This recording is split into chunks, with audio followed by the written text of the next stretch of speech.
What is a sex offender? The term sex offender may be used generally or be defined very specifically by law. This second usage is much more important but far more difficult to discuss in less specific ways. Laws differ in varying regions on who is termed a sex offender and what the consequences of being termed one might be.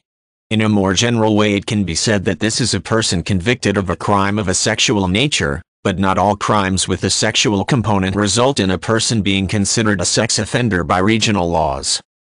Some of the criminal activities of a sex offender could include rape, molestation of children, and other inappropriate sexual activities with children. Some regions make no distinction between things like rape and consensual sex between very similar aged partners, such as an 18 and 17-year-old. Old statutes may also prohibit certain sexual activities, but these may not be regularly enforced.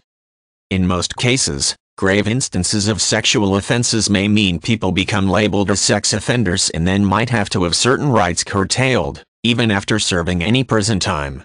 The person might remain on a registry and open to inquiry from the police anytime a sexual offense is committed nearby. Specific laws as to how close sex offenders can live to individual children or to places children frequent like parks or schools might come into effect too. Sometimes a person remains a sex offender, as considered by law, for several years, and provided they have committed no new crimes, they are allowed to lose this title and gain back certain privileges. At other times a person may have to remain on a registry for life. This brings forward the issue of how such laws can be incredibly problematic. A region may automatically attach this label to any crime of a sexual nature no matter how indicative it is of possible sex offense in the future. The region could furthermore require lifetime registry for any sex crimes.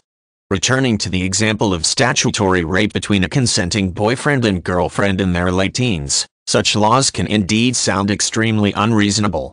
While meant to discourage sex crimes and make certain people are safe from sex offenders put back on the street, it's unclear that the 18-year-old posed any risk at any time, beyond perhaps showing the poor judgment of sleeping with a girlfriend in a state where that behavior was criminal. People argue that laws regarding how the sex offender is considered by the state should be reasonable and not applicable to these people who are truly not dangerous to others. On the other hand, it has been a criticism of the way laws handle sex offenses that have led to tougher labeling laws.